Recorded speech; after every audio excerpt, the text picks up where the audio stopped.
Mr. Vincent story time, Mr. Vincent story time for you. Hi everybody and welcome to Mr. Vincent's story time. And today we have a story about a balloon farm. It's called Harvey Potter's Balloon Farm, and it's by Jerdine Nolen, and it's illustrated by Mark Buehner. And today we have Pig, Horsey, and Baby McCluck. And they're all farm animals, and they're very interested in the story about a farm. But before I start, I'd like to tell you that if you want to read, you should go to your library and take out books that you like. And if you really like the books, the best thing to do would be to go to the store when you have time and buy them. The reason for that is if you buy them, you will help the author and the illustrator make a living. The other thing is, if you have the books and you own them, you can keep them for as long as you like. And if you're quarantined, you've got books that you can read, books that you love. So it's good to go out and buy books if you can. So let's get started with Harvey Potter's Balloon Farm. Harvey Potter was a very strange fellow indeed. He was a farmer, but he didn't farm like my daddy did. He farmed a genuine US government inspected balloon farm. No one knew exactly how he did it. Some folks say it wasn't real, that it was magic. But I know what I saw, and those were real, actual balloons growing out of the plain old ground. And there's Harvey Potter weeding his balloon farm with a McCluck looking on. Harvey Potter had some of the prettiest colors you'd want to see in a balloon. Pleasing purple, orange ray sun, yellow, Rip 2 shot red, and jelly bean black, and bloomin' blue, and grassy green. All kinds of shapes too. Round balloons, long ones, animal shapes, clowns with big noses and mouths.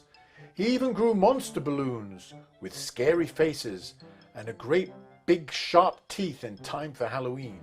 I tell you, Harvey Potter was a strange fellow, all right. To look at him, he was quite plain. Never wore nothing to draw attention to himself. His hair was kept close, cropped to his head. Overalls with a shirt underneath were his uniform. There was nothing special about his face either. What wasn't so plain about him was the conjure stick he carried with him wherever he went. Sometimes he used it to scratch his back, but mostly he just carried it under his arm. It was Weasel Mayfield who called the government on him. So the government came out to Harvey Potter's balloon farm bright and early one morning.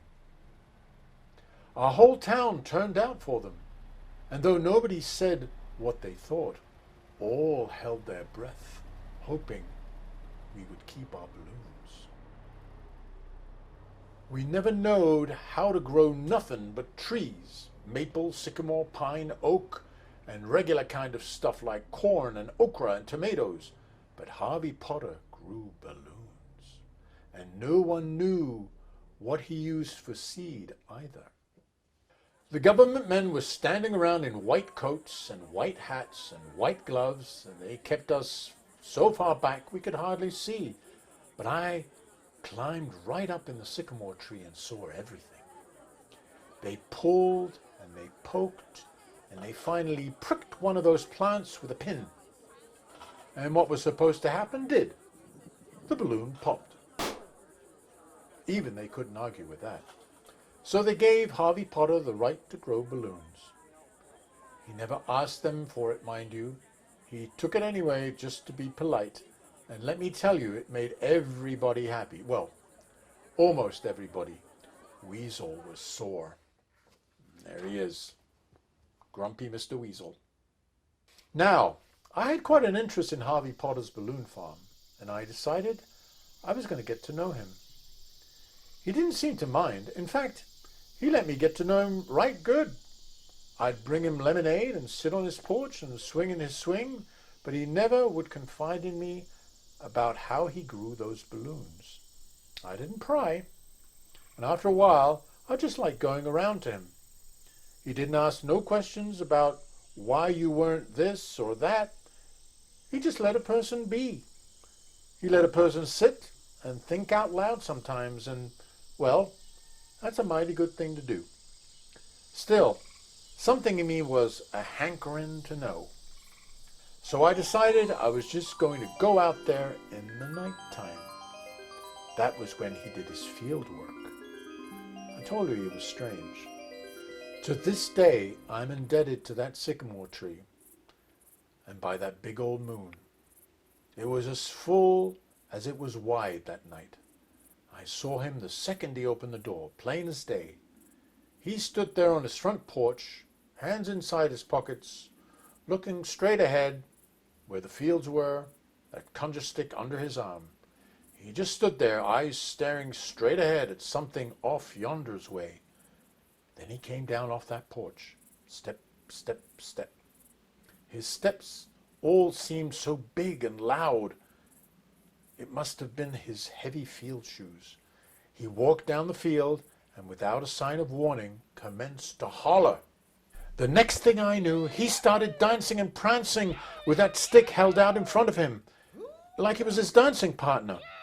Then that stick started to glow a nice orangey color and stood up directly on its own. And when it rose up into the air, Harvey Potter rose up right along with it. The two of them were making some mighty fine footwork 6 or so feet off the ground. They were a-floatin' and a-bobbin'. Why, it appeared as if the two of them had turned into glowing balloons themselves. Altogether, it was a very strange sight, which got even stranger. Harvey Potter dropped back down to earth, grabbed hold of that stick, and waved it round over his head, and whooped and hollered, and he yelled as he carried on so, yee-yah, yee-ha-ha. I'm not ashamed to say, I was mighty scared. I would have jumped right down and run for home, but for my eyes were just plain glued to Harvey Potter.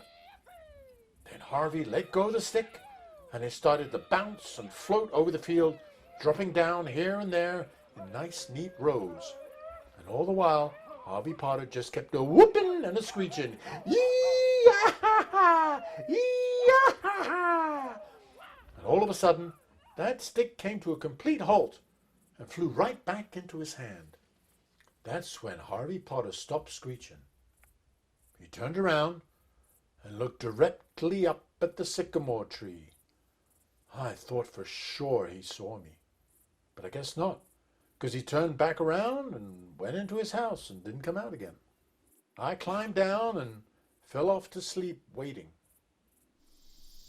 In the morning, when I woke up, wet with dew and shivering with cold, little bitty colored mounds were popping up all over the ground. When I ran back after summertime, they'd all come up in a glory of that day's sun. I tell you, it was a sight. Harvey Potter saw me out there in his field admiring his latest crop of balloons. He said I could take as many as I wanted. I took 3, a clown, an elephant, and I couldn't resist the jelly bean black one. I didn't touch the monster ones on account they were too plain scary. Oh, those were the times. Harvey Potter went right on growing the best, prettiest balloons this side of anywhere.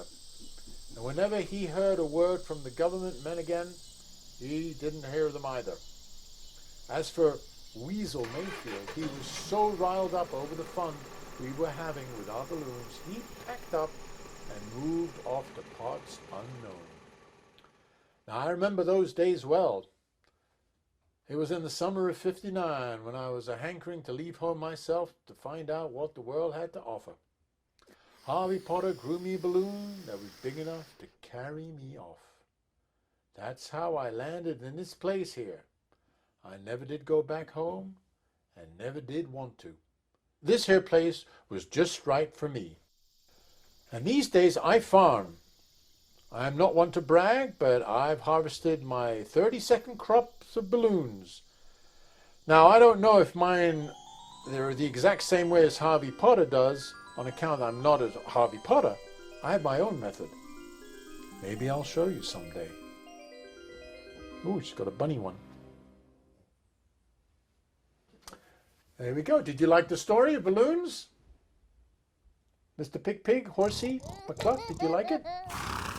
Yeah, it wasn't really about a farm, right? You're not used to that. Nah, I understand.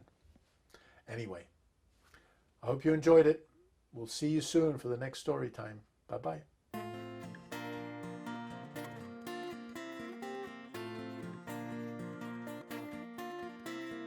Mr. Vincent story time. Mr. Vincent story time for you. It's an adventure.